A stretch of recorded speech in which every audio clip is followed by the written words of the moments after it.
Good morning.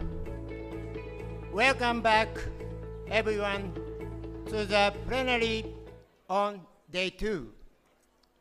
I must say we had an exciting day yesterday. We started off with a warm opening ceremony. We heard the General Secretary of EI, who delivered an inspiring keynote highlighting what EI has been doing and what is planned to do. We also received regional report, I must say, with a small team and a huge region. The Secretariat has managed to deliver a lot of meaningful work, and most importantly, we heard from you, your challenges and actions and inspiring work you are doing for your members and your students in your countries and beyond. And finally, we had a memorable evening full of fun, joy, and friendships, and of course, good food, drinks.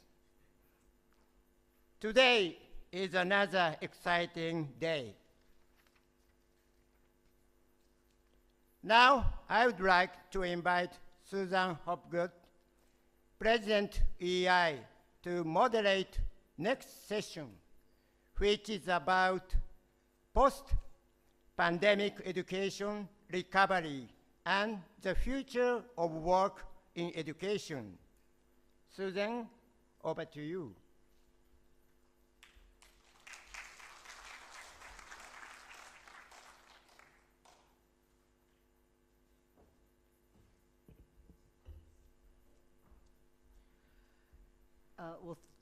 Good morning, everyone, and thank you very much, Chair. It is my pleasure to moderate this session on the post-pandemic education recovery and the future of work in education.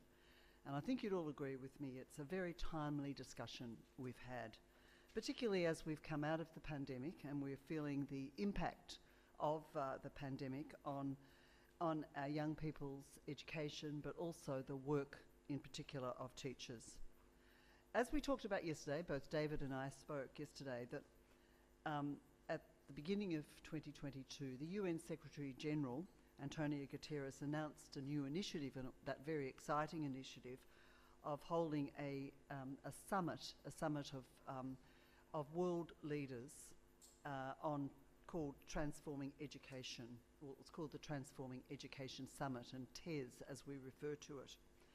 And he called that in response to the global crisis in education, realising, as it is accepted everywhere, that while we were making some progress up until 2020 in reaching the SDG Goal 4 on quality education for all, the pandemic set us back, and set us back considerably in terms of progress to achieving that, including the goal and the teacher goal, 4.C, which is about ensuring that every child has a qualified teacher. We worked closely with the General Secretary's office right from the start in the setting up of the TES to ensure that there was a spotlight on teachers, and that for us was very, very important.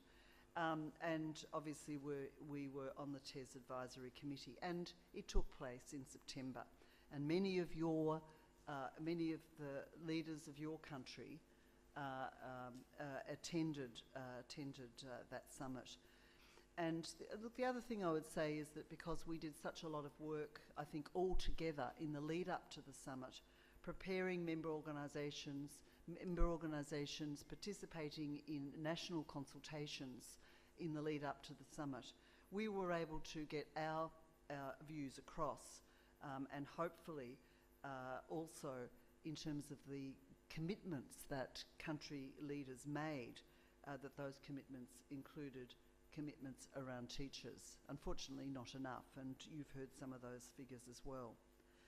But the major, well, not the major outcome, but in some ways for us, one of the major outcomes that was announced at the summit by the UN Deputy Secretary General, Amina Mohammed, was the formation of the Global or International Commission on the Teaching Profession.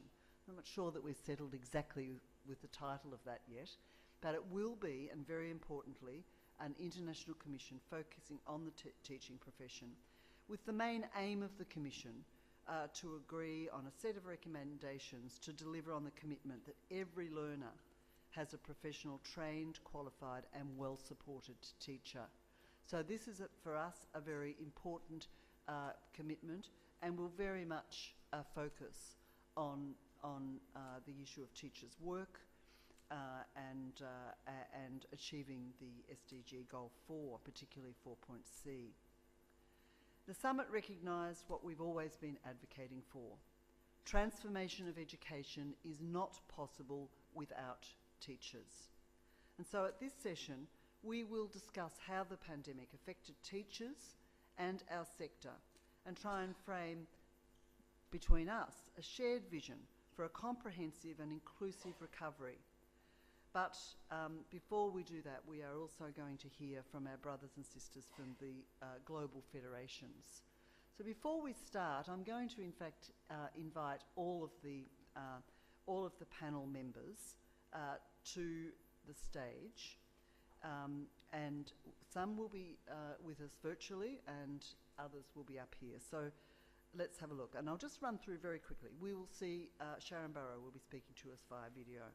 Then we will hear from Elpenur Tolentino, who is actually known as Dong, and he is from the BWI Asia Pacific, and perhaps Dong, you would like to join us on the stage. Then we will be hearing from, and we won't, I'll introduce you separately as we go, but I'll invite everybody to the stage. We'll then have a presentation of a research report, and that presentation will be done by Dr. Meera Chandran. And Dr. Meera, if you could join us on the stage, that would be fantastic. Then we will have some responses to the research report, and we'll have Tanveer from GPE, and he will be joining us virtually for the whole of the session, so he will be with us. We'll have Mike Theraman from STU Singapore. Mike, if you join us on the stage, that would be terrific. And we'll also have Cosmita Tiwari from ISTU Nepal. Cosmita, if you could join, fantastic. And Agnito Singh from the FTU Fiji. And Agni, if you could pop up here as well, that would be fantastic. Have I invited everybody? I'd hate to start this and not have somebody on the stage. Yes?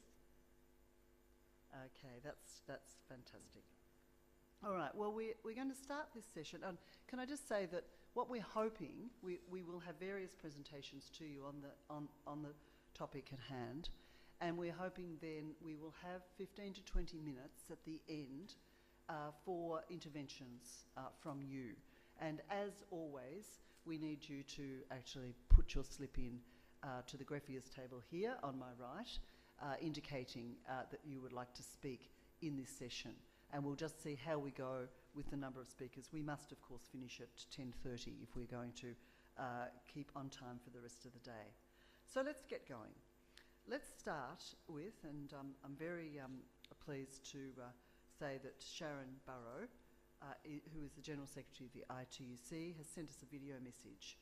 She's not able to attend because, of course, as many of you know, she's preparing for her final ITUC Congress, which will be occurring in Melbourne in November. Sharon is the General Secretary, of course, of the ITUC. Prior to that, she was the President of the Australian Council of Trade Unions, and prior to that, she was actually the President of the Australian Education Union, the union, of course, my union, and also a Vice President of Education International. So many of you will know her from that time as well. She's served as a member of the governing board of the ILO and as a member or ambassador of a number of international commissions on climate action, industrial transition and economic reform. So let's hear first from Sharon Burrow. Thank you, Sharon. Susan, David, Anand, delegates, I very much regret not being able to be with you. This conference of the Asia Pacific, rebuilding the Asia Pacific, is so important. We know that we have a convergence of crisis. We have massive areas of inequality, historical levels of inequality. While we look at the world becoming richer and richer, that prosperity is not shared. We also know that education is critical to making sure people have opportunities for the future of work, decent work, that all people aspire to for themselves and their children. We know that the climate crisis requires the strength of educators to be at the forefront of demanding transition. Climate transitions, climate action, but with just transitions, where people and planet are put at the heart of all public policy. And indeed, corporations are held to account for rights, for environmental standards through mandated due diligence. But educators, again, are on the front lines of this fight. Your support, your demand for compulsory climate education is so important. And I am so pleased to be able to commit the ITUC to backing that global campaign. Then, of course, we are living still with a global pandemic. The ravages of COVID-19, the loss of lives, the loss of livelihoods, but also the exposure that care, health, education, childcare, community care, aged care, all of these areas of vital public services have been underfunded. And yet we saw the visage of COVID-19 exposing indeed the role of essential workers, mostly women, mostly in health and education and care, but also in retail, in hospitality, in areas of transport and logistics. Low-paid workers in the main. These workers went to work to make sure that we could be safe as possible in the context of a global health crisis. And of course, we need more investment in care, much more investment in care, because it also means jobs. Jobs, many jobs, good jobs, because unions are out there organising. We have also now the inflationary pressures caused by the war in Ukraine. We have more, indeed, pressures than we can talk to about peace and common security, because there are 58 other conflicts in the world. But it is indeed the abhorrence of the Russian invasion of Ukraine causing the price spikes that are rendering our salaries less than able to be able for working people to make ends meet. So in this context, for the global union movement, we know that we have to address all of those crises. We have to build a floor of resilience, and we demand a new social contract. It has 6 key demands for workers: jobs, jobs and jobs, climate-friendly jobs with just transitions. This is, in fact, critical that we not only support the return to full employment, we demand it. And you know there are so many millions of jobs that could be filled today in education. We have to fight for those, fight for investment in care. We also know that investment in infrastructure, the engineers and the builders and the architects and the plumbers and the all of the trades that you educate, these people are so vital, but there is jobs in infrastructure and, of course, in climate transitions. There's also skills and education policy to put into that just transition measures. So that's the first demand: jobs, jobs and jobs, climate-friendly jobs. We need, in fact, rights. We need legislated, guaranteed, fundamental rights with compliance. And to hold corporations to account in the private sector, we're demanding mandated due diligence and grievance procedures to effect remedy. Governments have to be accountable for holding the corporations accountable. But we also need universal social protection. That's our only resilience heart against global shocks. If people, more than 60% of the world's people, have no social protection, nothing to rely on in terms of unemployment or indeed access to health or education, then you know what happens. We get child labour, we get informal work, we get desperation. And it undermines the tax base that in turn pays for education. We need universal social protection. We've called for a global fund to protect the poorest of countries, to actually help build systems there. And we need to know that there's equality of gender and equality of race. But we want equal participation of all of women in all of these areas of work. And of course, we want an inclusive future. We cannot have that. We cannot have peace and common security if we don't realise the UN Sustainable Development Goals. That includes Goal 4, it includes Goal 3, it includes Goal 5, but it particularly has to depend on Goal 8, full employment and decent work. And teachers, educators are at the heart of that equally. We also need to see that the Paris Climate Agreement is realised, because if we don't put people and planet at the heart of all public policy, then we will not see the sustainable future that you're going to talk about.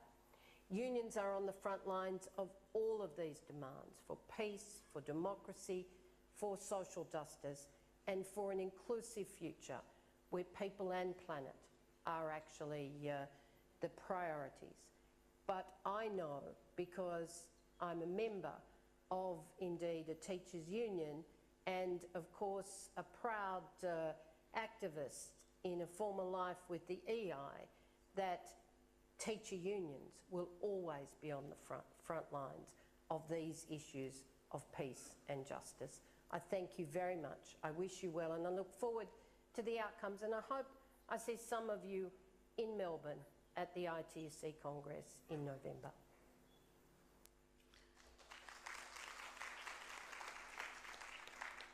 And thank you very much, Sharon Burrow, for that message. I'd now like to invite Brother Dong to the podium to convey his solidarity message and also speak about how his sector was impacted by the pandemic and how they have responded. Brother Dong is the regional representative of the BWI, the Building Workers International, in the Asia-Pacific region. He oversees the political affairs of the affiliated trade union organisations, particularly the campaigns around workers and trade union rights. Welcome, Brother Dong.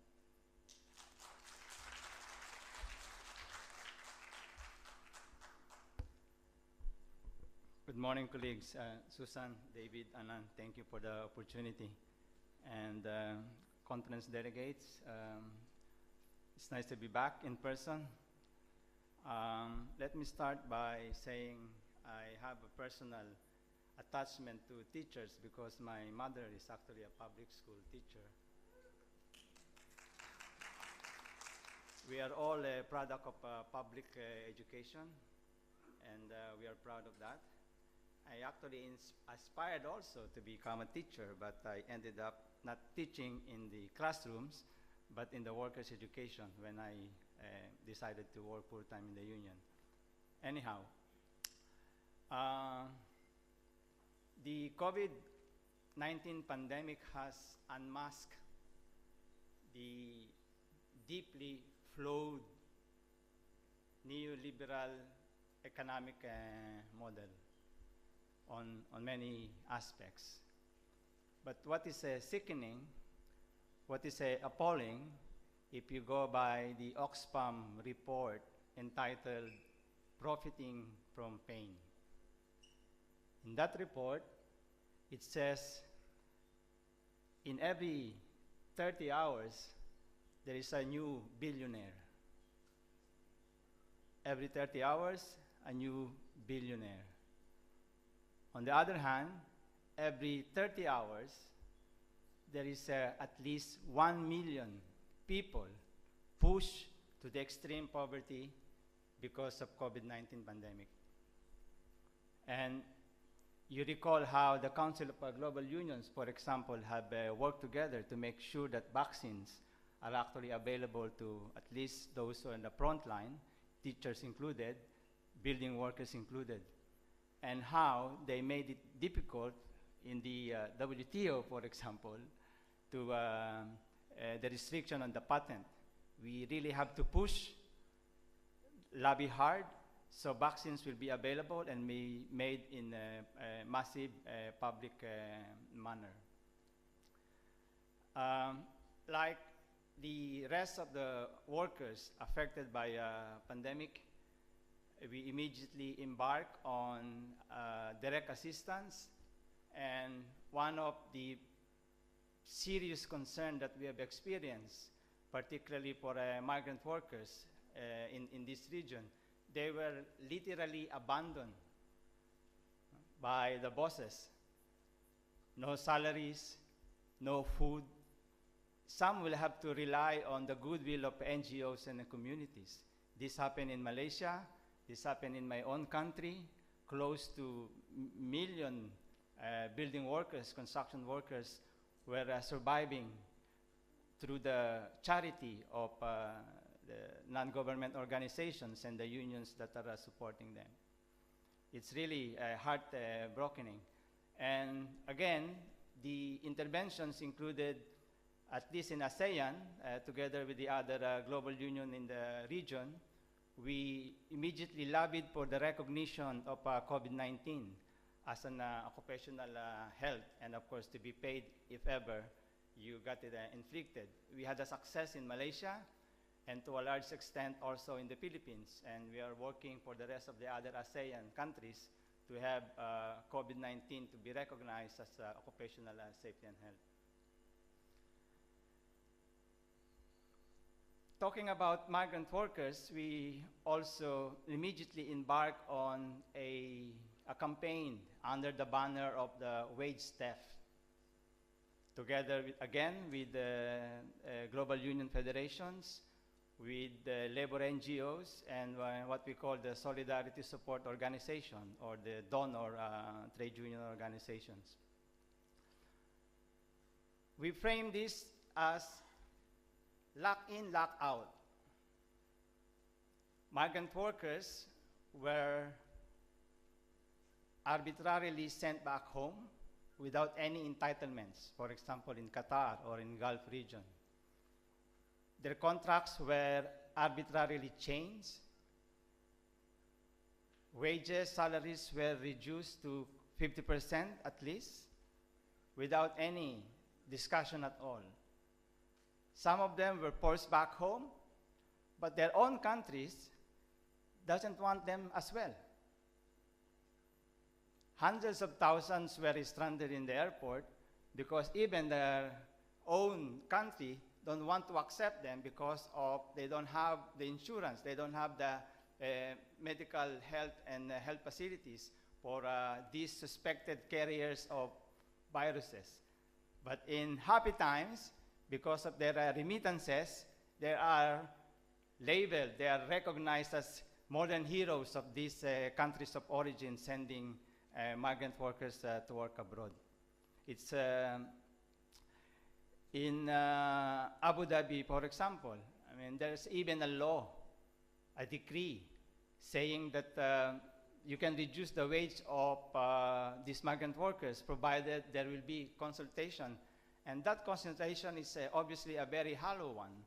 We all know that workers in these Gulf countries cannot even voice out corrective measures on their contract and working conditions, much more to negotiate in order to keep your job and in order to keep your salary. Wage theft, it's a crime. In a similar way, there was another crime committed at the cloak of the night during COVID, which is actually Myanmar. the election that was overwhelmingly voted for the National League for Democracy was stolen by the junta again. We all went back there in 2010. It's not the perfect industrial relations anyway, but we saw space. So we decided to operate, help to rebuild trade unions in Myanmar, and we managed to establish our own affiliate called the Building and Woodworkers Federation of Myanmar. In the first few years, they made it difficult for us to register, but because of our complaint to the ILO Committee of Freedom of Association, we managed somehow to have construction workers organized in Myanmar. But with the junta, it's all gone. The Confederation of Trade Union of Myanmar, many of you may know it, is actually declared as an illegal organization, together with the rest of other 16, what we call the Myanmar Labor Alliance. Some of them, their passports are also canceled. Those who are lucky managed to escape or leave the country. Now they're on exile. We still have our team operating inside Yangon and other districts. Some of our leaders are in the border. Some are under the protection of the ethnic armed organizations. That the junta has failed. They don't control the country. And this is an appeal that is ongoing among Council of Global Unions to recognize the National Unity Government of Myanmar as the legitimate representative of the people of Myanmar. It's really heartening. We have an organizer, for example. He's under detention. He has a bullet on his hip, but the military refused to treat him. 2 or 3 weeks ago, 5 leaders of the CTUM, they were about to conduct what we call the lightning rally. It's unannounced. So they gather and do the protest, but they were chased upon by the state forces. They were beaten badly, one even shot. We don't know where they are now. And this is happening not only in Myanmar. It is happening in the Philippines. It is happening in Cambodia.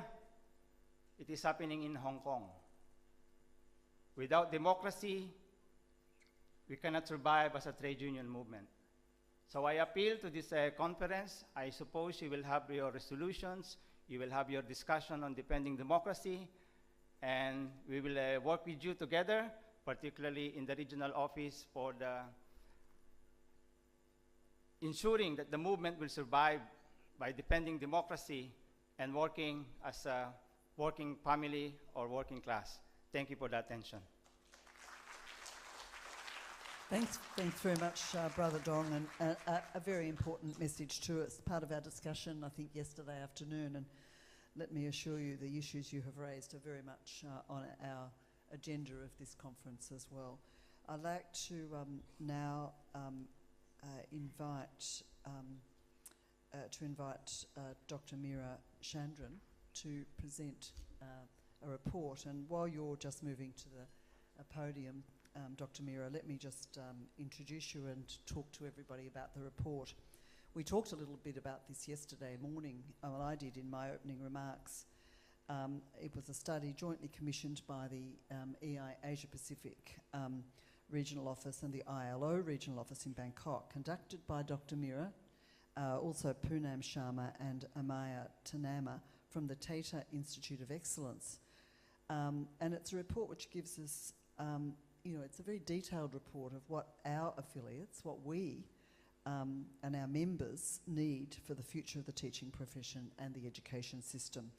So I really do welcome Dr. Meera to present this to you. I'm sure you'll find the findings absolutely of great interest to our work.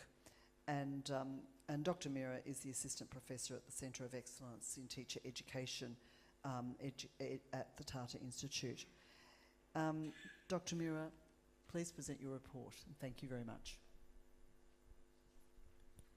Thank you so much. Good morning, everyone, and thank you for the opportunity to present this research on the impact of the COVID-19 pandemic on education and teaching in the Asia Pacific, future of work in education. And as Susan mentioned, this research was led and commissioned and supported by EIAP with ILO and was conducted by my colleagues Poonam, Imaya, and I, Meera Chandran, at Tata Institute of Social Sciences, Mumbai, India. Before I get into the presentation, I must warn you that much of what I have to share are in the form of numbers and statistics. But these numbers are really the voices of teachers and colleagues in the education sector. And what strikes me the most is that these numbers corroborate what we have been hearing in this conference since yesterday. Accounts of teachers' struggle, their courage, and their resilience. These numbers also say a lot about their resistance, their fears, and their hopes for the future. So moving on to the next slide, please, Tim, thank you. So very quickly, this presentation will cover the objectives, very briefly the research design, and I will spend time on the findings and go into recommendations. And I do have some reflections of my own, which I will share if time permits. The next slide, please. The objectives, again, of the research are that we wanted to assess the impact of the pandemic and school closures on employment and working conditions in the education sector. We wanted to understand the effect of the shift to online or remote mode of teaching, the experiences and concerns of educators about quality of teaching and teacher well-being. We wanted to investigate the extent of technological permeation in schooling with a focus on access to digital tools, competencies, training, and support. We also wanted to understand the kinds of support that were available for teachers and education sector workers in their online and remote modes of work. And lastly, what were the professional development opportunities teachers had, and what were their concerns and challenges about working conditions and the future of work. And the research design consisted of really the two parts that we had, the quantitative survey and the qualitative interviews. The quantitative survey was administered online, considering the lockdown and the pandemic, and it had 62 items in the questionnaire. And we received quite a number of responses. There were 1,862 responses from across 22 countries, representing 42 EIAP member organizations.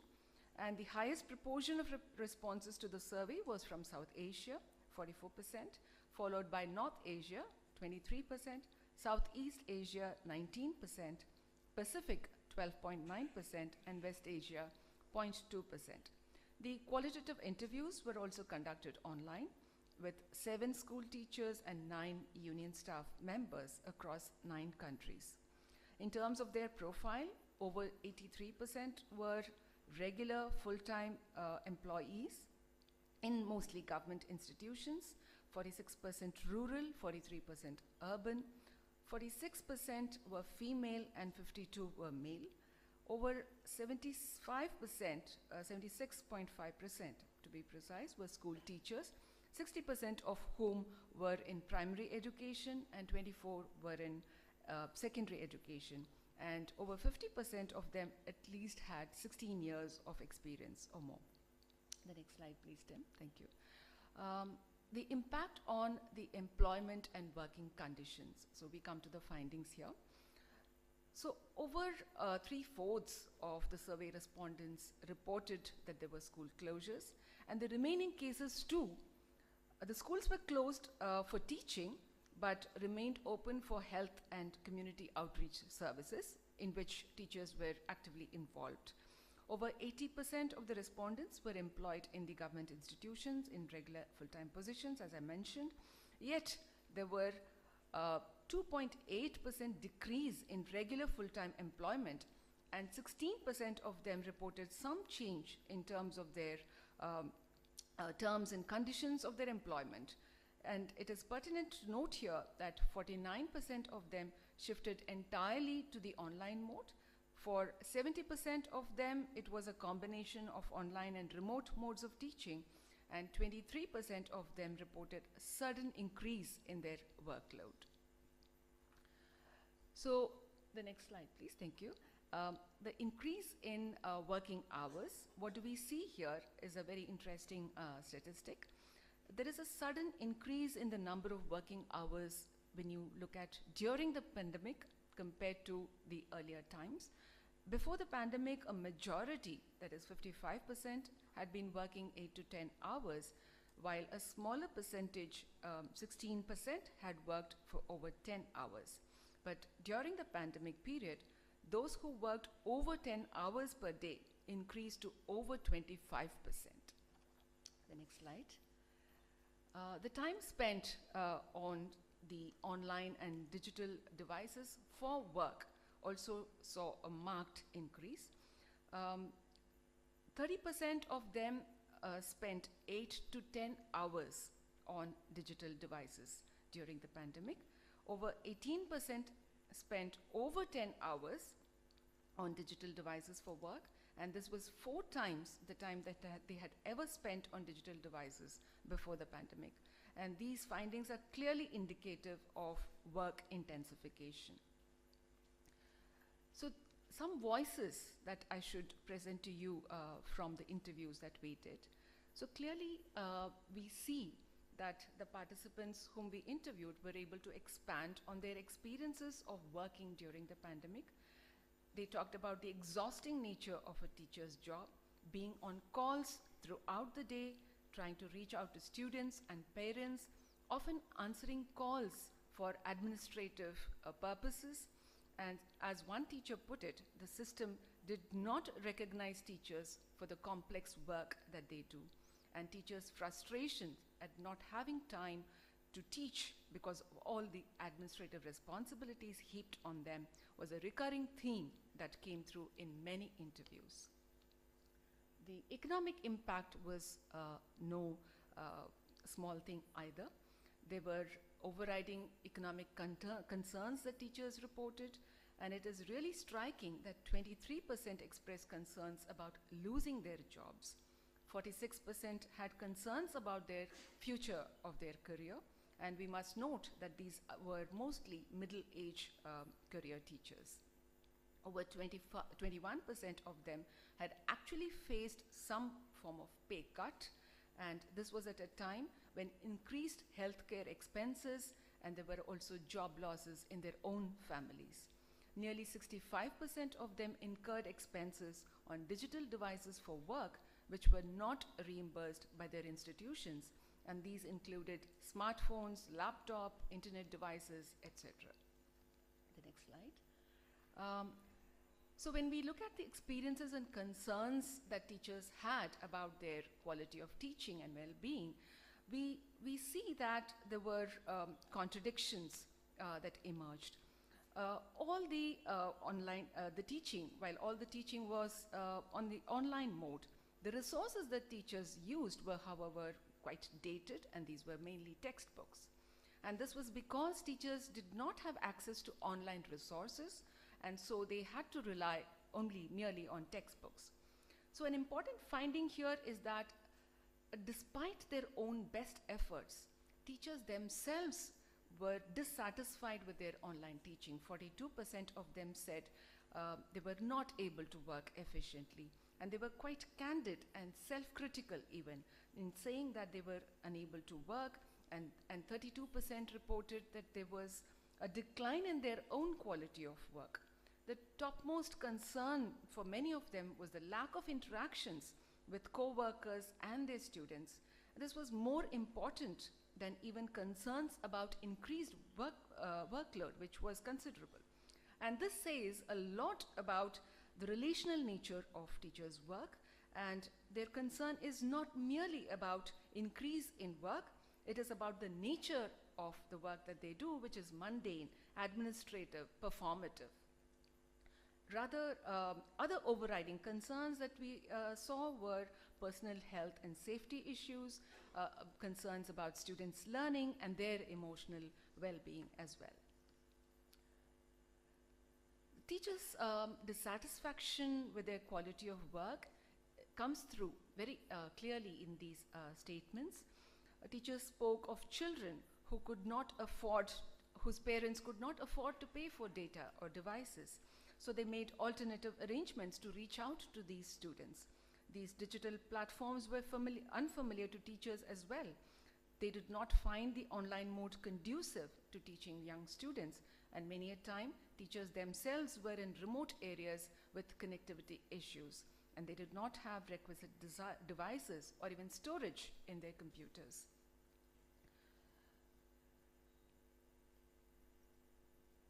So if we look at the issues of access and permeation of EdTech, yet another contradiction emerges. The shift to online mode was predicated on certain assumptions about access to devices and digital infrastructure, but reality was quite different. Only 43% of respondents had laptops or computers, and 33% had to use smartphones as their devices for online or remote work. There was quite a bit of regional variations as well in this regard. Over 36% used smartphones for work in South Asia, and it was 28% in Southeast Asia. Similarly, provisioning of digital devices was mostly by the institutions in North Asia, about 69%, but only 27% in South Asia. Accessing internet for work was the most challenging aspect, that was reported by 80%. Despite problems of access to devices and internet, the use of digital softwares and platforms were on the rise. Conversely, teachers ranked themselves quite low as novices when it came to using these technologies.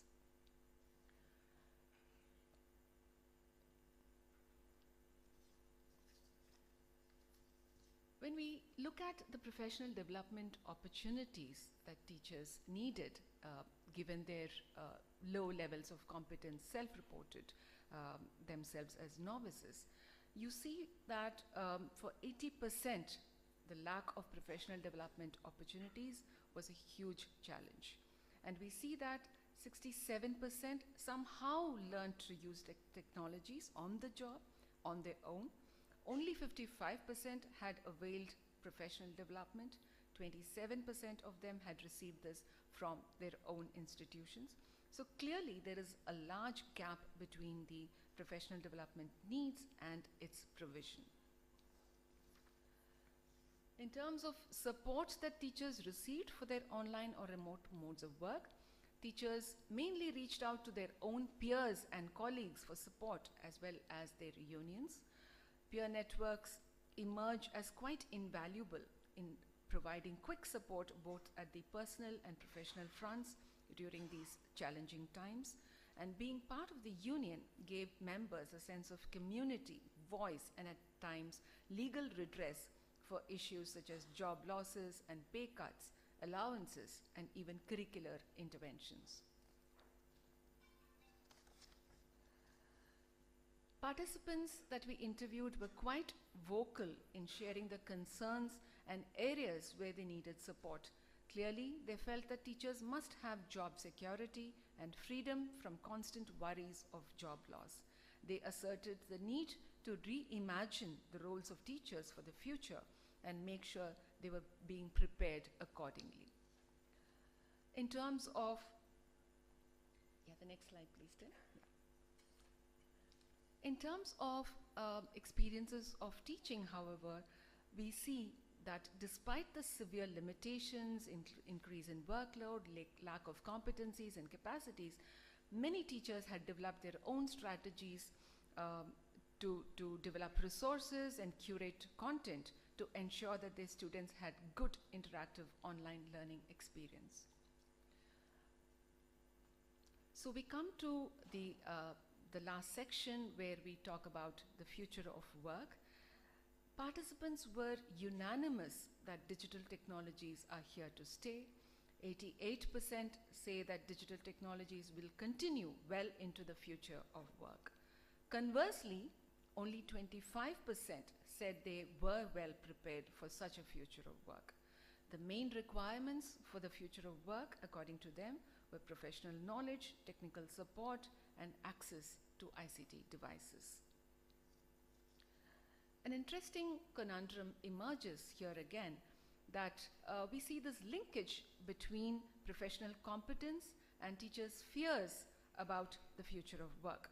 So those who perceived themselves to be lacking necessary skills and access to professional development were the same ones who were fearful and felt unprepared for the future of work. In other words, the lower the skills and competencies, the higher their fears about the future of work. So finally, what do we have as recommendations is that we need access to devices and resources for work, for teachers and workers in the education sector. We need better pay and better working conditions. And we need to address professional development as an urgent requirement that teachers need. And this is really vital, that teachers need to be recognized as frontline workers, and the recognition of teachers' networks and their communities. Teachers need to be recognized for the nature of the work that they do, which is highly complex, which is relational, and not just deliverers of a certain predetermined curriculum. And teachers need to be involved, their representatives and communities need to be involved in large-scale consultations in social policy as well as program outreach. Susan, how am I doing for time? Do I have time for a bit of reflections, or should I close? All right, yeah, that should do. Okay, I will, next slide please, Tim. So I just wanted to share some of my own reflections that emerged from the study. And I must say that this is a rather bleak picture, but I think it is important for us to contend with what we have before us before we can even begin to think about what we must do in order to address the issues. So clearly we see that there is this kind of vicious cycle of workload intensification, which is driving de-skilling and deprofessionalization of teachers, which is again linked to their low status and their lack of recognition and a prevalent mistrust of teachers, which is sometimes called as the discourse of derision, which we see in countries like India particularly. And this leads to increased surveillance and managerial accountability that is imposed upon teachers. And this again drives a certain lack of relationality to their own work and their own loss of community. And again, in a lot of countries like India, we see that there is an intensification of standardization and performativity in the way in which teachers are managed and expected to do their work. And this again feeds into further workload intensification. So like I said, this is a rather bleak picture, but this is really something that we need to grasp before we can think of what do we do in order to mitigate these circumstances that our teachers and colleagues find themselves in. Thank you very much for this opportunity.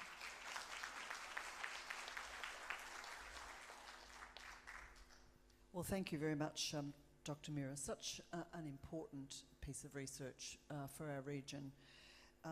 And there is much for us to learn from and to take our recommendations from. I know that you will recognise in that report much of what is being said, because of course it does reflect the work of our members and experiences of our members during the last couple of years during the pandemic. We're now going to hear from some of our member organisations in the region and also international agencies on on how we've been responding to these challenges. We'll go straight, in the first instance, to Tanveer Muntasam, who's joining us virtually. He's from the GPE. He's joining from Washington, so I'm not sure what the time is there, but I'm sure it's not a good time. He's been with the GPE, a Global Partnership for Education, since 2017. He provides support for improved engagement of civil society organisations in the education sector, policy, monitoring and managing processes. He has 17 years of experience in working as a civil society policy advocate. So welcome, Tanveer. We're really pleased that you can join us, and we're very interested to hear your responses to this report. Thank you. Thank you very much. Let me clarify if you can hear me clearly. Yes, we can. Great. So I would like to start by thanking Education International Asia Pacific Office for organizing this conference and inviting me to speak as a respondent at this important event, which is taking place in the month when we just celebrated World Teachers' Day. And as a multi-stakeholder partnership, the Global Partnership for Education is founded on the principle of mutual accountability among partners for the achievement of universal quality education. And educators are key partners of GPE, as demonstrated by the position Education International occupies as a member of the GPE's board of directors. Now, coming to the research itself, I must say that the findings and the 6 recommendations deeply resonate with our experience as well. And these are really insightful analyses, which I think would be helpful for us to inform our interventions as well. And in terms of basically talking a little bit about what GPE does in line with some of the program findings and the recommendations that came out of the review. So let me start by saying that beyond any other school-based factor, we feel that teacher effectiveness is the most important predictor of student learning. And strong education systems have teachers who are equipped with the skills needed to teach effectively and are provided with professional development opportunities. And supporting teacher quality and development is key for improving learning outcomes and putting students on the path to success, reducing the number of out-of-school children and improving gender equity. And where teachers are qualified, motivated, and well supported, their work leads to better learning for the children in their classrooms. So that's sort of our take on the importance of educators, and that's why support to teachers and quality teaching is a priority for us, in line with our strategic plan, which is called GPE 2025, which highlights the critical role of teaching in building effective and efficient education systems. And so we help our partner countries to improve the quality of education by ensuring they are well-trained, qualified, and motivated. And so again, in line with some of the recommendations that came out from the study that was just presented, which I think are applicable not only for the COVID pandemic situation, but which are broadly applicable for any situation to make sure that teachers are duly recognized and incentivized. And similarly, for our end, we help our partner countries to diagnose challenges with regards to teacher and teaching, adopt clear goals and targets to address them, and establish appropriate budgets, action plans, and monitoring systems to operationalize these strategies. So in the year 2020, when the whole pandemic hit us, the GPE directed $172 million to support teacher developments, which included teacher management, teacher recruitment, incentives, and development of teacher management information systems around the world. And as the study pointed out, COVID-19 has placed unprecedented challenges on teachers, as they have been forced to adapt their curriculum and support to students, while also learning new modes of distance teaching.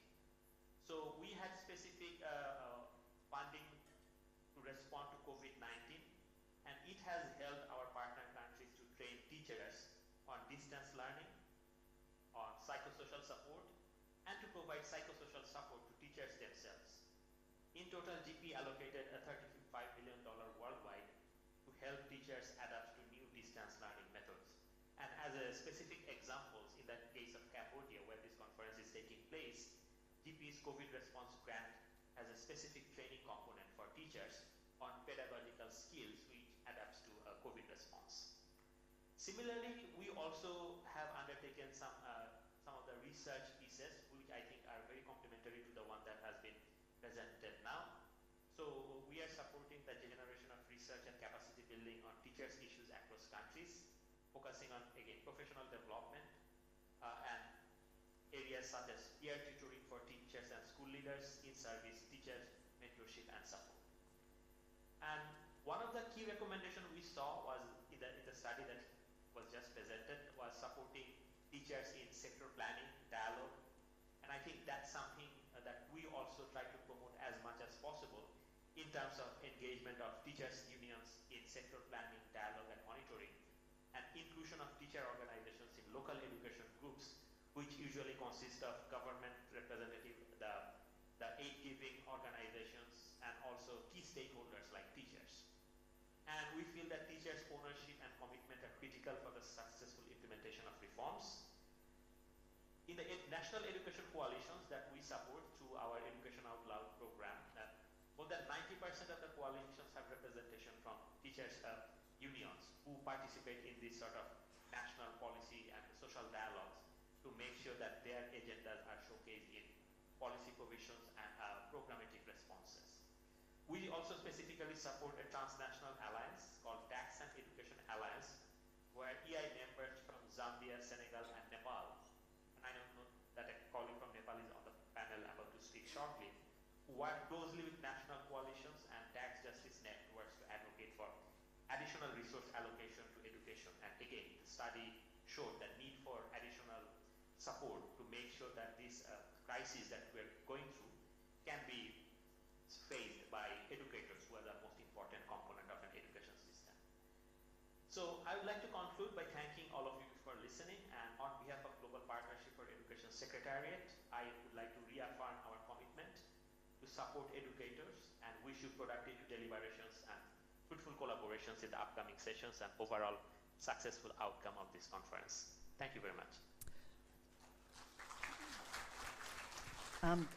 Thanks very much, Tanvir. A very important contribution to our discussion, and we really are pleased that you're able to join us. Even though I think I've worked out it must be around midnight in Washington at the moment, so we doubly appreciate your attendance. We're now going to move to responses from 3 of our member organisations in the region. I'm going to first go to Mike Thurman, who is the General Secretary of the Singapore Teachers Union.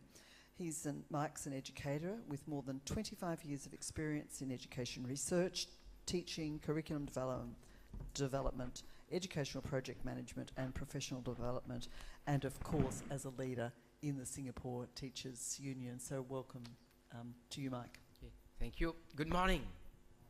Let's try this one more time. Good morning.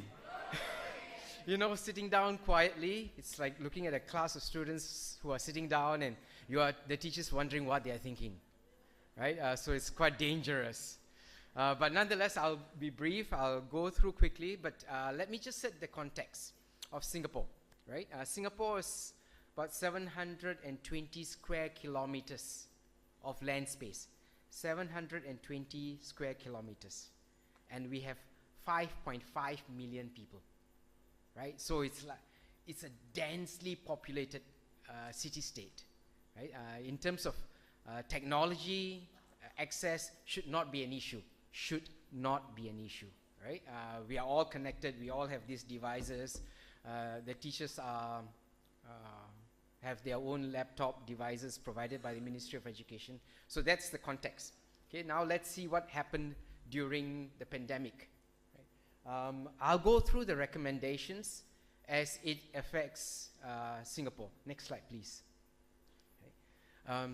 The student learning space in Singapore is provided by the Ministry of Education.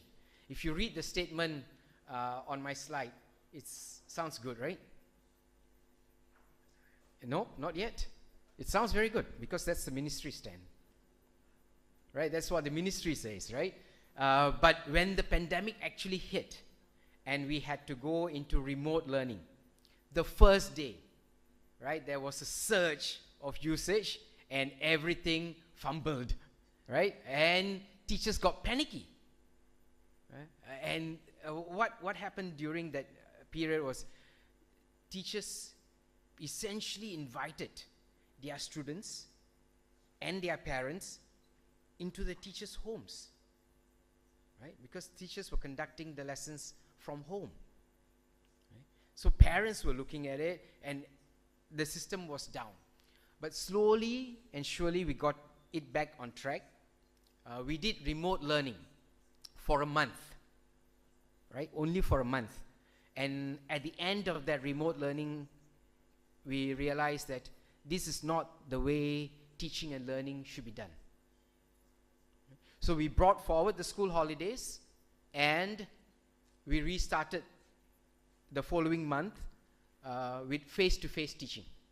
So in Singapore, schools were only closed for remote learning for a month, and then the rest was just holidays. I mean, normal school holidays. So essentially, there was no school closure, right? While the nation was still on a lockdown and there was safe management measures in place, and a lot of parents and the rest of society was still working from home, the teachers were actually in schools with tightened safety measures. So you could imagine the kind of anxiety teachers themselves were facing. Right? Going back to schools and conducting lessons with face mask on, face shield on, with students all masked up. Right? So it was a very tight, difficult period, but nonetheless, schools were not closed. Right? That's because the teachers did it. The teachers were in the front line, going there, putting their own lives at risk as well, right, and performing their duty. Right? In terms of access to devices, as I said, teachers don't have an issue. The students, some of the students had, because usually if you're talking about laptop, each home will have only one. But if you have a couple of kids at home, that will not be sufficient. That will not do. So what the Singapore Ministry did was to provide loan devices, right, during the pandemic itself, but now every child is provided with a device from secondary school onwards. From this experience, we learned that we cannot leave online learning to emergency situations. So every fortnight in secondary schools, there is a day allocated for online learning, so that we get into the mode of doing online learning and there are more resources in place. Right? Next slide, please. This is some good news. Okay? At the end of the pandemic, not during the pandemic, in October to this year, the teachers got a pay revision, okay, upwards, okay, 5 to 10%. Okay? The 5% really doesn't matter, because at the end of the day, 5% is already wiped out by the inflation, right? Because the inflation is high. But nonetheless, they have. The retention package was also enhanced with front loading for the beginning teachers. So the teachers with 10 to 15 years, 1 to 15 years of experience have front loaded retention package, which gets annual deposit and paid out at almost about 5-year intervals, apart from pay, right? So all teachers get it, but the young, newer teachers, beginning teachers get a bit more. Okay, it's outright retention package. The creation of a GO5A grade. GO5 in Singapore's context are classroom teachers who are in their 40s and 50s. Right? Previously, they would have hit their pay ceiling. Those of us in the civil service will understand. Once you hit your pay ceiling, no matter what happens, you are stuck there. Right? So we fought very hard for this to happen, to create another grade or increase the pay. Being Singapore government, it decided it cannot just increase the pay, but it created a new substantive grade so that teachers can move up and enjoy better pay. This is for the more mature senior teachers who are outright classroom teachers, not office holders, not management. Okay? A medical subsidy is provided within civil service, as all teachers in Singapore are civil servants. Okay? Next, please. Professional development. It is there. Okay, but at the end, what happened in Singapore, and I'm sure it happened elsewhere as well, is when the pandemic hit and the teachers had to go online teaching, a lot of us struggled, right? Young and old, all alike, right? All struggled. But what happened was not the official structured professional development that helped. It's the teachers themselves, the peer support. You know, teachers in the staff room going, hey, do you need help? Can I help you with this? Let me show you how this is done. Okay? So there was a lot of shadowing, mentoring, and peer support that actually saw the teachers through. Right?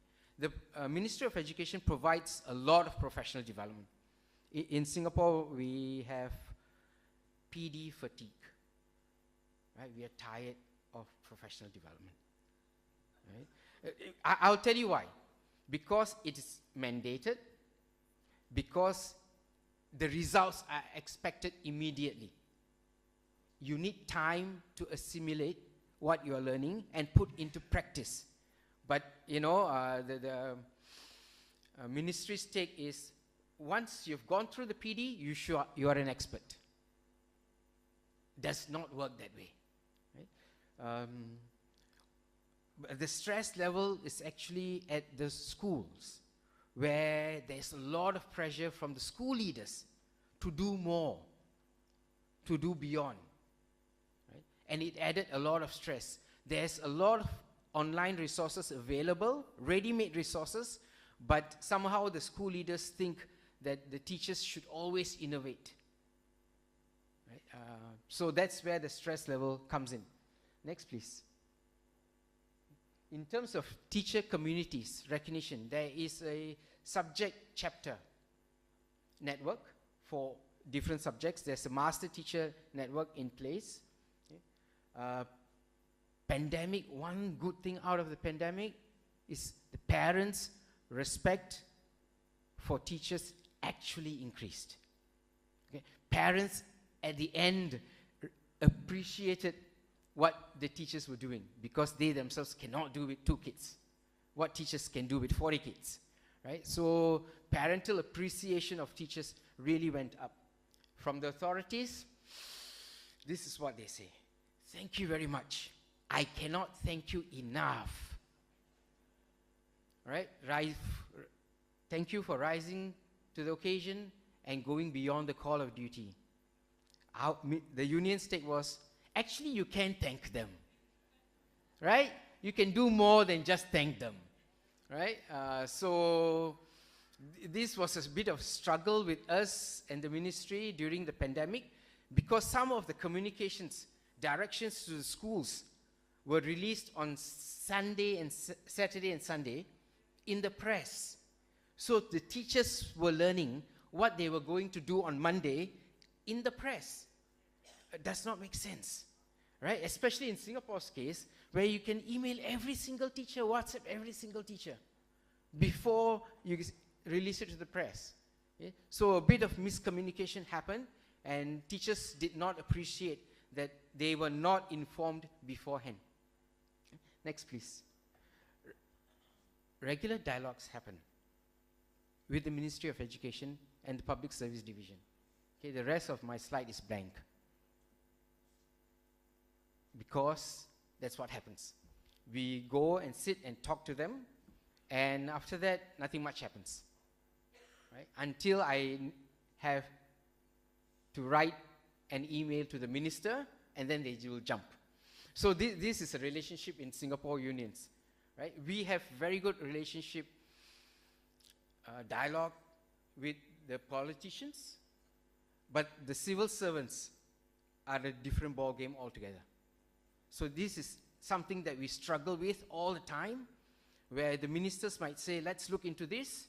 Then the civil servants will say, yes, we are looking into this. Right? That's how it goes. Right?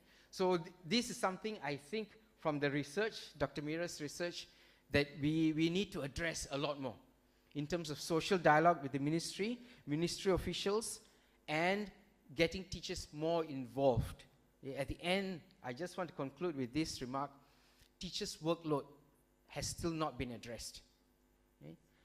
It's something that we are struggling with, and I'm hoping that the Ministry of Education will actually reduce teachers' workload because teachers' real work takes a lot of time. Thank you. Thanks very much. Thanks very much, Mike. It reminds me of that saying, what is it? Nothing about teachers without teachers. Cosmita, let me introduce you. While you go to the podium, let me introduce Cosmita Tiwari, who is the National Women's Secretary at ISTU Nepal. She's a primary school teacher at the Galaxy Public School and has been there since 2003. So, Cosmita, could you tell us about the situation in Nepal? Thank you. Okay. Respected Chair, my colleagues, I'm very happy to be a respondent of a very beautiful research by Dr. Meera, and I'd like to acknowledge her for including so many things that we are going through, all the problems, whatever she has mentioned in her reports. I thought that I was there in the Nepal facing all those problems when she was showing her reports in front of us. So, as Susan has already introduced me, I am not going to introduce myself. During the pandemic, me being a private school teacher, I saw some problems. I'm going to talk to you about that. So, can you show me the slide? Let me go through the slide with the data with the UNESCO. According to UNESCO, like in Nepal, pre-primary level,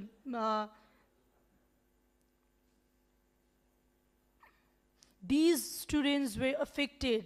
These percentages of students were affected during pandemic in Nepal.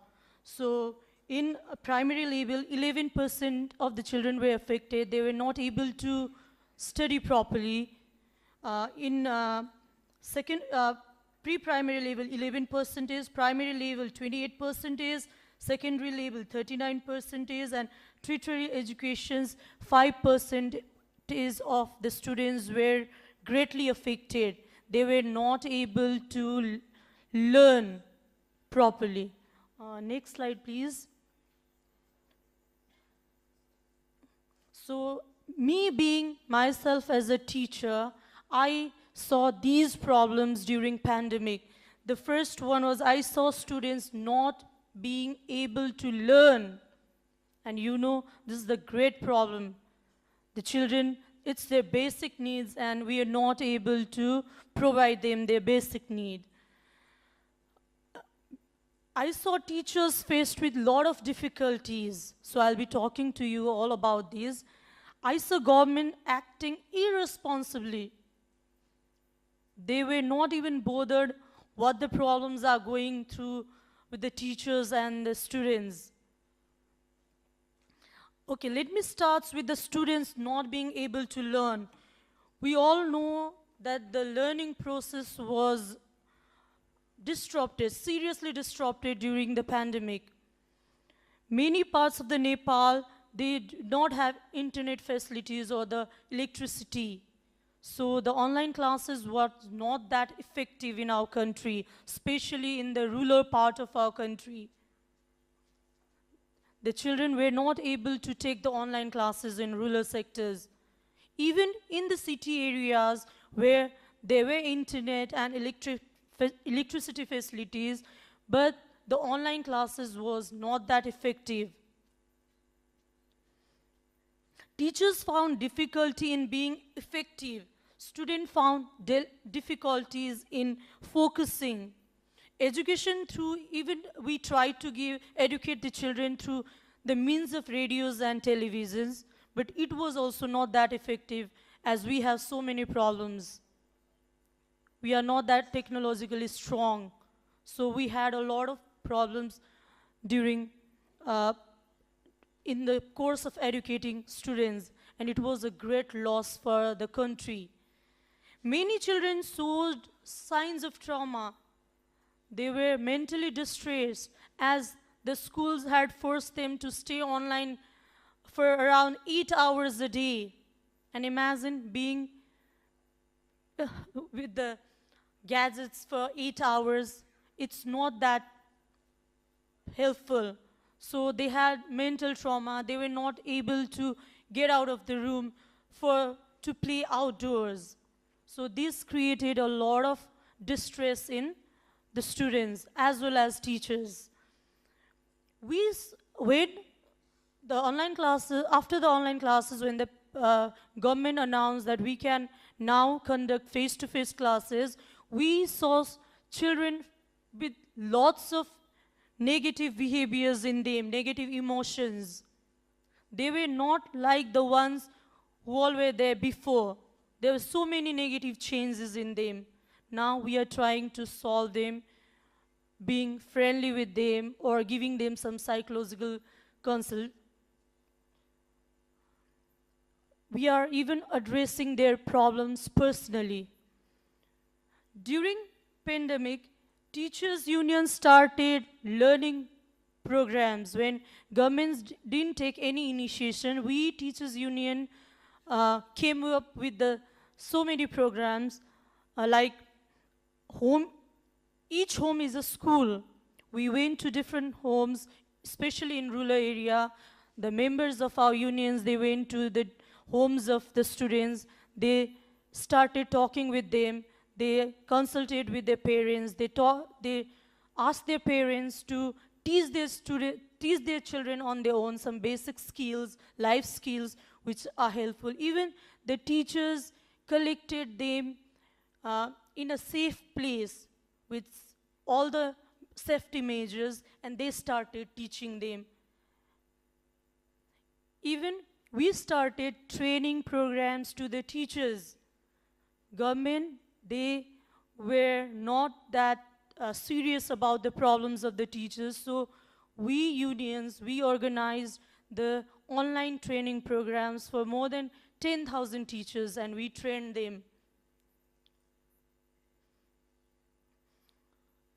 I'm convinced that the post-pandemic recovery should be on improving learning conditions of the schools, as we have faced a lot of problems. It should be about equipping schools and teachers to enhance learning in schools by using new technologies. I already spoke about it yesterday also. The second thing I saw was the teachers faced a lot of difficulties during the pandemic. Me being teacher, I can really feel it. During the first 6 months of the pandemic, thousands of teachers from private institutions, they were asked to stay at home without even a single pay. They were just asked, you can stay at home, you don't need to work, and we are not even paid. Until today, many are not reinstated, although there is shortage of teachers, and we are not paid those monies till now. We are only able to make some of the schools paid, but still there are so many schools, they haven't paid their teachers till now. So you all can imagine what's the condition of teachers. Hundreds of teachers in private schools have not received salary in full. Now also they are only paid. They are making excuses that because of pandemic, so many students, they left the school, they are not enrolling in the schools, they are not paying fee. So they have cut off the salaries of the teachers. We are not paid in full, only 70%, 50%, 80% in some schools. When online classes started, the workload of teachers dramatically increased in Nepal because we were not trained. We didn't have any training, so teachers faced a lot of problems. They were not happy with the work they were doing. They were not satisfied. Few teachers could only push the pages of the books during the online classes. Few were only interacting with the students, and few were able to show videos and useful information through the YouTubes. A couple of teachers, they lost the job for not being able to conduct online classes.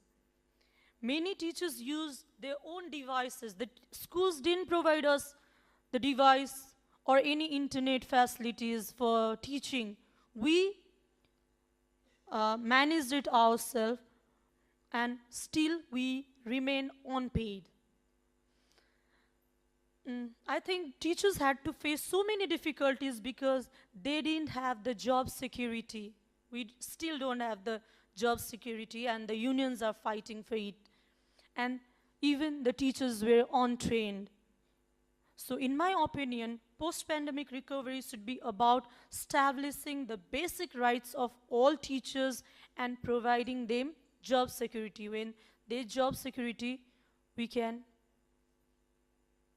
still do whatever we want in our way. We can, I think, be a good teachers. And it should be about good quality and relevant training for all the teachers. It should be also about investing in teachers. The government should think about investing in teachers in countries like Nepal. They are, although we are asking for 20% of the budget to provide it to the welfare of teachers, but they are only in the form, in the written forms, I think, on the or under the desk of Education Ministry, but it's not applicable in a life. The third thing I observed during the pandemic was apathy of the government.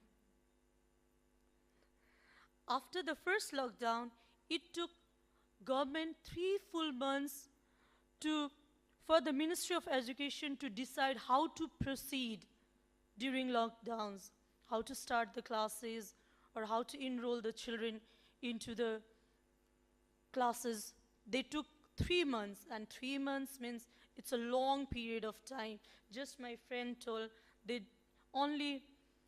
were at home for a month, and we were still having negotiations with the government for 3 months, asking them to conduct the classes, let us give opportunity to be with our students.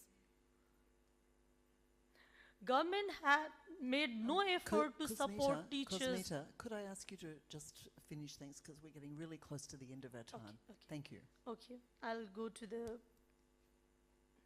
Okay, to wrap up my response, I request all of you to consider enhancing social dialogues and job security to the teachers, improving the quality of training for the teachers, and building technological capacities of schools to improving learning environment in the post-pandemic recovery. Thank you, colleagues. Thank you so much.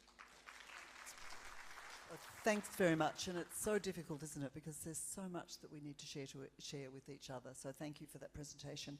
And such a different story, I think, between Singapore and Nepal. We couldn't have got such a wide variety. We're now going to welcome Agni to the podium to tell us about their experiences in Fiji, and I think, Agni, you know we're getting really close to the end of our morning session. Thank you. There you go. Thank you, Madam Chair, and thank you, ladies and gentlemen, and colleagues on the podium. Thank you for the opportunity, Anand. I must apologize. I don't have a PowerPoint presentation because I was a late inclusion. Not Anand's fault. Just that I initially was not going to be able to attend this meeting, but then things changed at home and I was able to come. Colleagues, when I was listening to my friends on the extreme left, the workers of the country, I remembered the mega minimum wages we have in our country. So no different story. Dr. Mira, when she made her presentation, that was India is huge, but it was story just like Fiji. Of course, I wished I was born in Singapore when Mike was speaking. And then Nepal. Ladies and gentlemen, all our stories tell us that many of us come from those developing states that are poorly governed, and that is why we are where we are. In the Fiji context, if you don't know where Fiji is a small island state in the Pacific, north of New Zealand, 3 hours by plane. We have a population of just under 1 million, 200 small islands, about 100 are inhabited, I guess. The smallest of the islands would have maybe 20 people, and a small school with 2 teachers or 1 teacher. And by the way, Fiji is the largest small island state in the Pacific. Out of the 12 that we are here in the region. So the others are between 200 and 600 in population, I believe. So now you get it. And we are spread all over the Pacific, littered all over the Pacific. So the difficulties you can guess.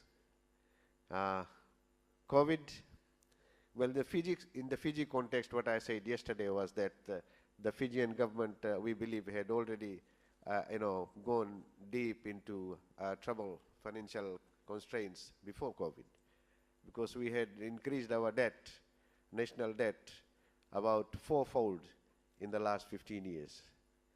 And we have borrowed from everybody that we can imagine we can borrow from. But when COVID came, of course, we were affected very badly. We had a lockdown, schools were closed, and when we resumed teaching learning, we had to go on remote mode. But in our country, unlike developed countries, connectivity, gadgets, all those issues, a vast problem. So what the teachers had to do was actually to prepare worksheets. The heads of schools got together with the teachers, some worked from home, came once a week, delivered the worksheets at the school, and then parents who could not come to the schools, we had points of collections at various community levels, areas, locations where parents used to come and collect the worksheets, and then on a weekly basis they used to complete the worksheets, return them, the teachers would go and collect them, take them home, mark them, bring them back, and deliver them again to those collection points and delivery points. Now that's how we worked. And some teachers, mind you, crossed mountains and rivers to reach remote villages to deliver the worksheets to the villages. And the headmen of the villages and the village elders were helping to distribute and collect and return the worksheets. So yes, a lot of sacrifice from the teachers,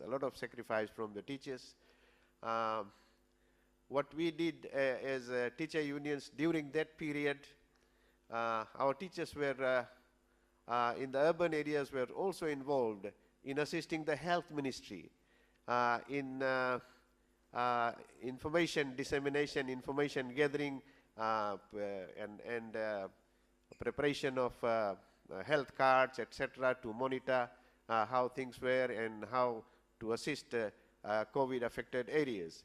And these teachers were working at various centers and outside their working hours as well.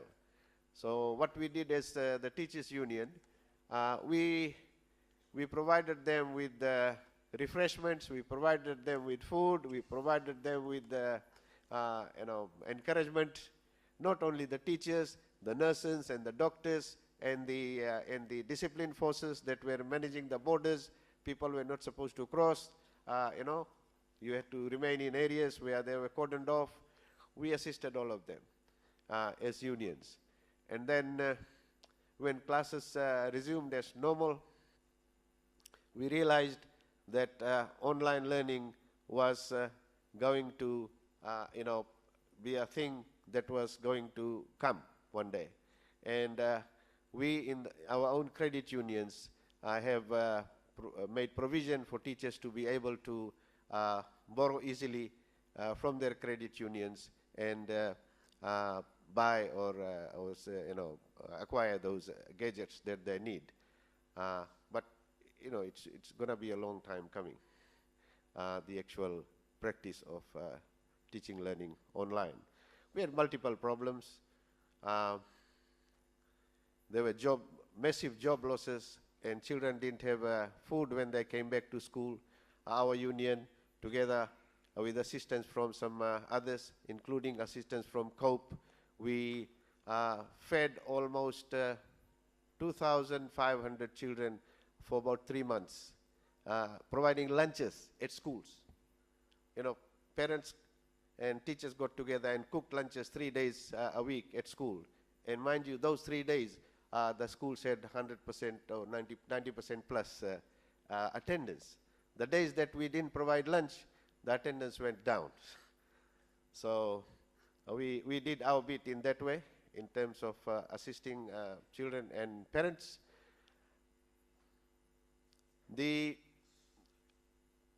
There was no pay cut for teachers. That was fortunate for the 3 months that we were off and on.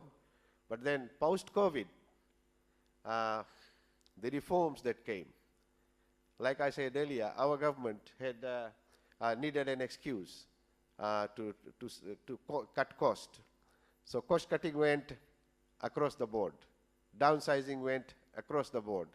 No more new recruits, large class sizes, entry point salaries were reduced, higher responsibility allowances were taken away, contractual appointments. We had unqualified teachers being employed at a lower salary, so that was cheap labor. We still have ECE teachers who are paid on an hourly basis. So, and then unions were shunned. No more consultation, no more dialogue, top-down decision-making, centralized, curriculum advisory services, district-level services to the schools, advisory services by district education officers, all scaled down. The quality of education badly affected. Insecurity of tenure for teachers, short-term contracts, a month's notice, without recourse, is all there now. There is fear instilled in teachers. The powers that now have been given to the permanent secretary and the minister to hire and fire teachers is just unimaginable. They can fire a teacher anytime, and the unions, all we can do is to seek recourse through the employment court. And you know, when a case goes into the employment court, it would last a year or 2 years. There was one case where a principal was being demoted, and then we took that case to court, and the court gave us a stay order. Means the principal will stay there until the case is sorted out. The principal stayed on for 3.5 years on that stay order, but the decision never came until he retired. They were waiting for him to retire. So what they will do is, they will just, when your contract is expiring, they will not renew it. So what do you do? Because it's a contract that has a clear provision that you cannot challenge it. It's all within the contract. It's all within the contract. So basically all this was done to try and kill the unions. That is the whole thing. Ladies and gentlemen, trade union rights, human rights have been violated all along. There is, we don't have the right to negotiate, we don't have the right to collective bargaining, we don't have the right to freedom of assembly, we don't have the right to public gathering. If you want to have a public gathering, you have to apply for a permit. We have applied 9 times in the last 4 years. There has been no approval. The last public gathering the workers had in our country was in 2018, when that was just before the COVID. And the gathering permit was for 3,000 people. When we marched through the town, we had 8,000 people. So that was the last gathering we had. After that, no more. And we have organized gatherings within our premises. When we organize gatherings within our premises, the police in riot gear are outside, just outside, on the road, across the fence, with all their, artillery, just to instill fear. So that is the state of rights in our country. Trade union leaders, like I said yesterday, have been taken in, have been arrested, have been monitored. They will send there's an organization called FICAC in our country, a state, established institution, which FICAC is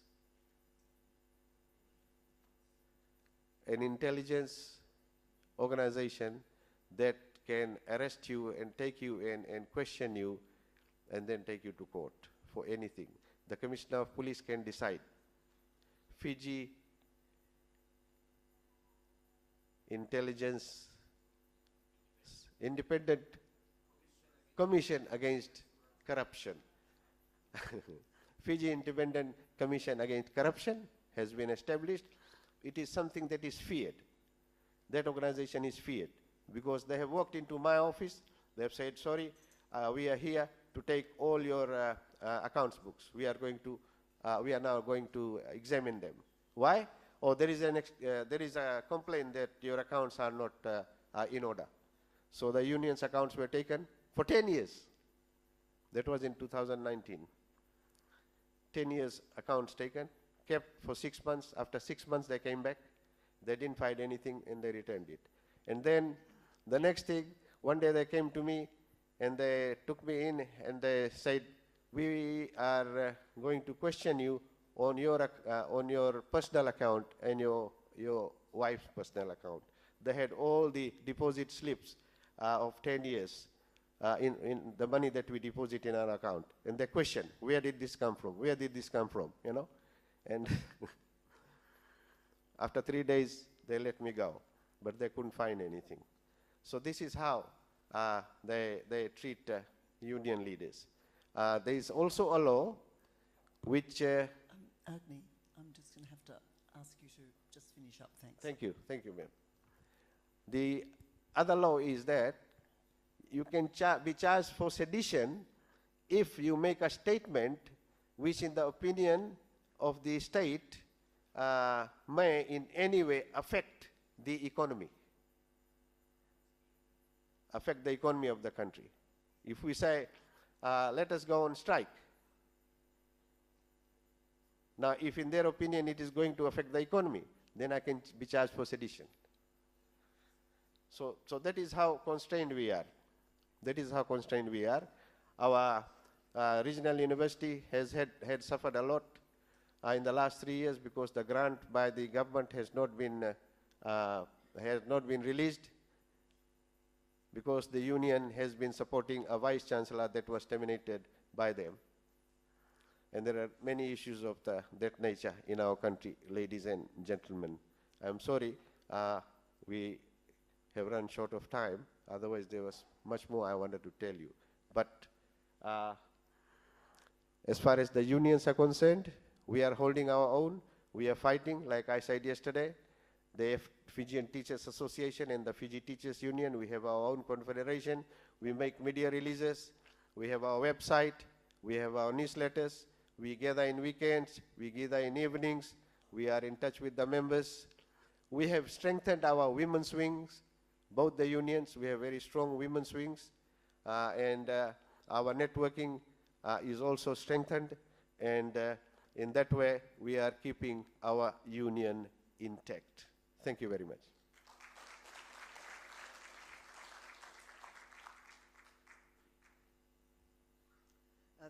Thanks very much, Agni, and I think, as we heard from you yesterday and again today, the situation in Fiji is very grim indeed, and another example of how governments have used the pandemic to worsen the conditions for workers in many sectors. It is time for us to close the session. I don't believe we've had anybody requesting to speak, but unfortunately we don't have time for any further discussion. I think you would agree with me that what we've been presented with this morning is a very good picture of overall of the impact of the pandemic on education in our region, and also on the work of teachers in our region. The research not only tells us what happened, but also gives us very good recommendations on the issues that we should be looking for. So let's not take this discussion as, well, that's complete, we know what happened. It really is the beginning of the next stage. What do we now need to do in terms of the future of work in education? And I think this discussion is very important for that. I just want to, before I close, just check with Anand about what time the next session is going to start.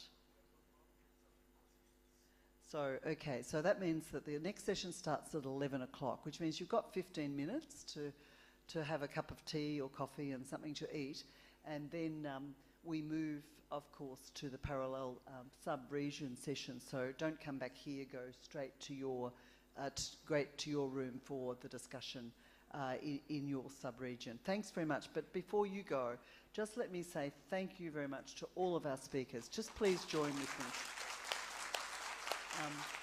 And also those who joined remotely. Such an important contribution that you've made to our discussions, and we really appreciate it. Thank you, and thank you everyone.